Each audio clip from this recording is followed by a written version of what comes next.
After talking at length about the history, merits, and demerits of the old syllabus, I'm going to talk about the new syllabus.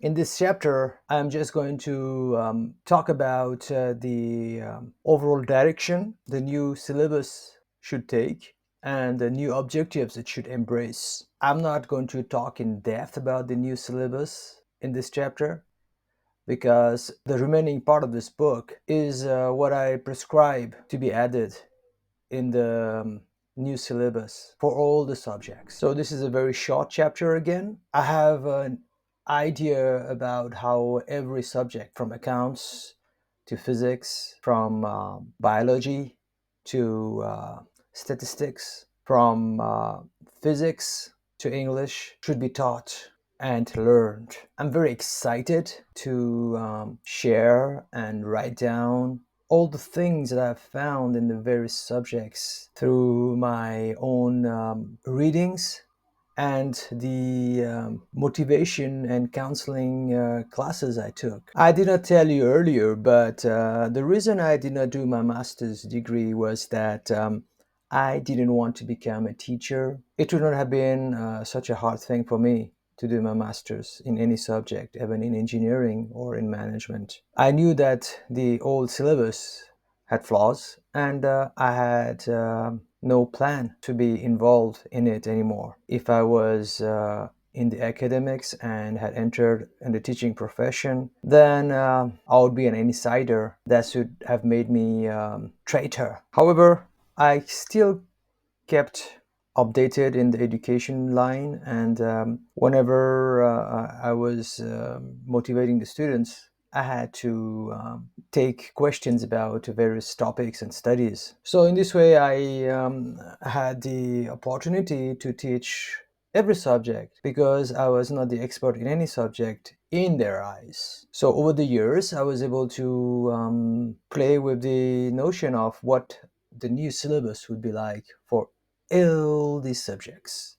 Over the years, I was able to improve on my teachings of the various subjects. I did not have the burden to have the students pass exams because that burden belonged to the teachers. In one way, you can say I was the uncle. He doesn't have the burden to raise the children. He just has the joy of having fun and entertaining the children. And that's pretty much the advantage point that I had. Because I am a motivator, I was exposed to every kind of subject, every kind of industry, every level. So I had to field questions from every conceivable places. Being a yellow quadrant or a wisdom quadrant guy, I loved it because I could mix up so many different ideas and come up with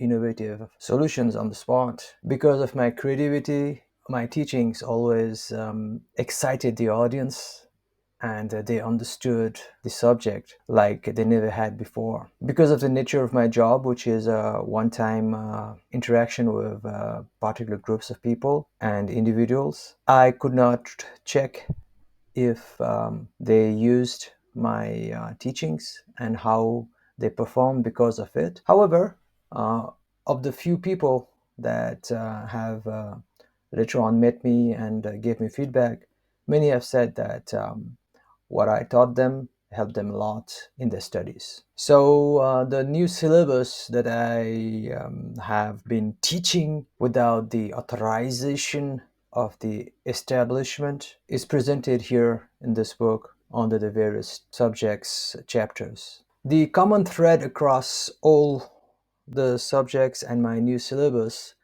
is that, as I've mentioned in the earlier chapter, while the earlier syllabus was designed for only the blue or skill quadrant, the new syllabus must be designed for all the four quadrants. So that's how I've designed the new syllabus for all the subjects that you will see and read as you watch further or read further. I have talked exhaustively about the principle of incorporating the four brain quadrants instead of single brain quadrant in the new syllabus in the earlier chapter. So I'll not elaborate further here because, as I mentioned to you just in the earlier paragraph, this whole book is an explanation of this principle and its application.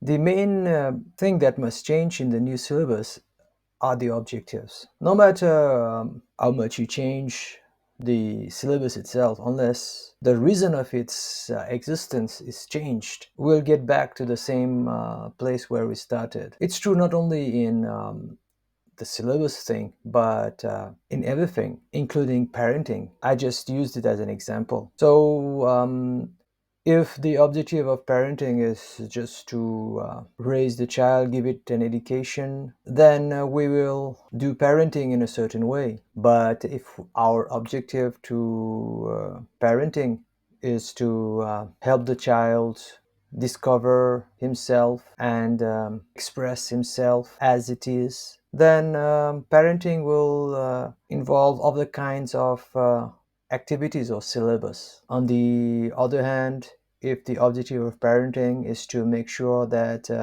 our kids are around us till we die in our old age, then parenting will take a very different form. That is, the syllabus of parenting will be different. Many parents are confused about what's the objective of their parenting. Some have sinister objectives like making sure that their child becomes a status symbol and makes them proud and jealous in front of their relatives and society. Now, that will lead to a very different kind of parenting. So, in this example of parenting, you understood how objectives make a difference because it's so obvious. I wanted to explain the role of objective in syllabus design. Being a yellow wisdom quadrant guy, I'm the best at using comparison analogies like this.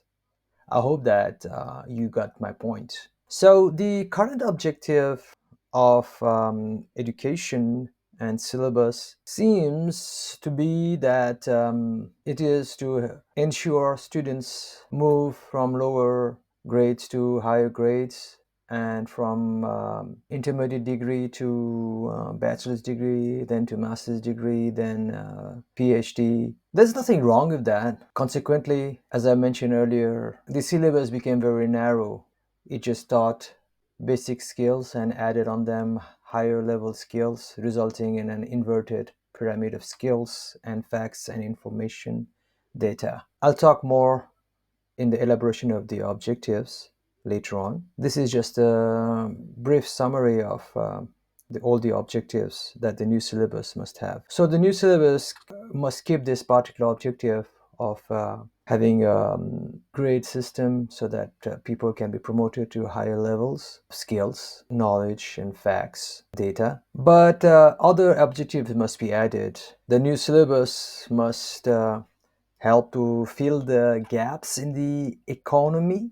What are the technological innovations that occurred, and what skills must be given to the students? However, the current education system is unable to adapt quickly enough to the changing environment and the economy's requirements. Again, more details will come later on. The next objective of the syllabus should be to help or to educate the students on the very question that everybody has got: how to be rich or wealthy. How can physics makes you rich, or chemistry? I mean, not only by becoming a physicist in Harvard or Stanford or winning the Nobel Prize in chemistry. No, I'm talking about how each of the various topics and subjects can make a person rich. Besides that, syllabus in science or non-science subjects must include the basic tenets of wealth creation. Again, more on that will come later down below. While these three, that is, helping the students go to higher grades, filling the gaps in the economy, and helping the students become rich, are the primary objectives of the new syllabus. The new syllabus should also have secondary objectives. The first one among them is that it should help the student make the best of the negative events that happen in their lives. Which subject and how can you use those subjects to help you solve your problems in life, and how do you do that? How do you use the skills that you gain at school and college and uni to tackle the mess that the world throws at you? Finally, the objective of a syllabus should be to teach people how to be happy, how to use the various subject to find happiness. How can statistics makes you happy? How can math make you happy? Happiness is everything that we want. So why don't we just cut the chase and get to the topic right away? Teach them how to be happy. Because I have done so much research on happiness and written 2 fat books on it. I can tell you that every subject, be it physics, accounts, teach about happiness. But you've got to design the syllabus so that the students can understand. Don't be shy. Change that syllabus. I'll talk more about this topic down below, as I've been mentioning earlier on. Any syllabus isn't made by God, so it's not like blasphemy or something. Syllabus are the result of human endeavor. It's not sacred, and we should change them. What we don't understand is that everything that we have today is a result of what we had yesterday. Even though the current thing that we have doesn't work, we still hang on to it as if it was handed down to us by God. But it's nothing like that. We're just too lazy to think and to question. Instead, we just follow what has been done before. We just continue the status quo. Look at your office form or the form in your college or school. There are so many fields that are not needed and so many fields that are missing, yet nobody is changing them.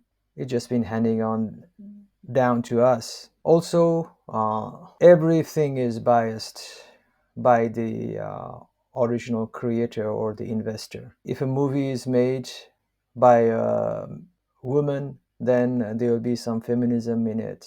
If it's made by a man, then there will be some kind of womanization. Similarly, a syllabus has the fingerprints of the people who made it.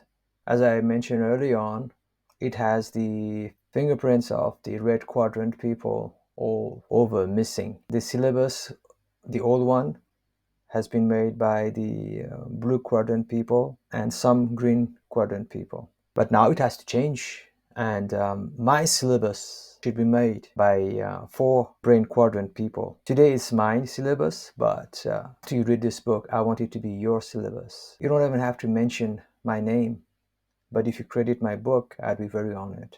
Finally, the origin of the syllabus is always the ruling party or the government. So far, they needed stability and systematic skill development. That's what the syllabus delivered. However, the needs of the world are changing, and we are tending towards a place where everything is being questioned, even from the sustainability of economics. People are pursuing overall well-being. So the new syllabus should and will incorporate those demands of the new governments also.